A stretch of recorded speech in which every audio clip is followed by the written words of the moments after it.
बोला. भाई, त्यांनी तुमच्यावरती वैयक्तिक आरोप केलेला आहे. 1993 साली तुमच्या पत्नीने जाणून घेण्याचा प्रयत्न केला की जाळी. हो, ये आपण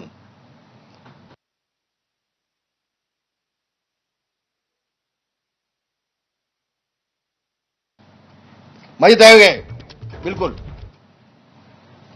त्यावेळेला माझी पत्नी 2 स्टोव्ह होते, स्टोव्हवरती जेवण बनवत होती खेळला. स्टोव्हचा खालची जे साडी असते त्या साडीला आग लागली पहिल्यांदा आणि मग फडका उडाला आणि त्यावेळी मी वाचवलं माझ्या पत्नीला. हे हात अजून आहे साक्षीदार, हे जळलेले माझे हात आहेत. माझ्या पत्नीला मी वाचवले. 6 महिने माझी पत्नी जसलॉकमध्ये होती, 6 महिने मी ॲडमिट होतो तिथे. मी थांबलो होतो बाजूच्या कॉटमध्ये गुम घेऊन. तू आम्हाला काय सांगतोस रे? हे धंदे आमचे नाहीत आणि आम्ही आज देखील संसार जीवाभावाने करतो दोघे जण.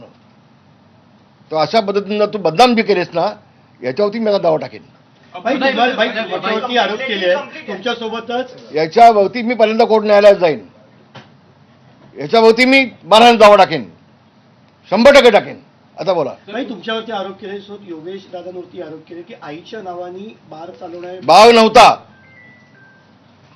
ही खोटी अफवा देऊन आमची मारहाणी करायचा प्रयत्न आहे. ऑर्केस्ट्रा होता, ऑर्केस्ट्राचं परमिशन होतं आणि ज्या सेटिंग चालूच होता त्याच्याकडे अग्रीमेंट होती, ती अग्रीमेंट आम्ही दिले. आणि हे जेव्हा आमच्या लक्षात आलं एखादी मुलगी विक्षिप्त हावभाव करत होती, एवढं कळल्यानंतर आम्ही ते हॉटेल देखील बंद केलंय. आम्ही इज्जत घेऊन बसलो आहेत. तुमच्यासारखे कोणाच्या बाबतीमध्ये स्मशानामध्ये बक्का कामाची आम्हाला गरज नाहीये. आणि असाल तर सांगा.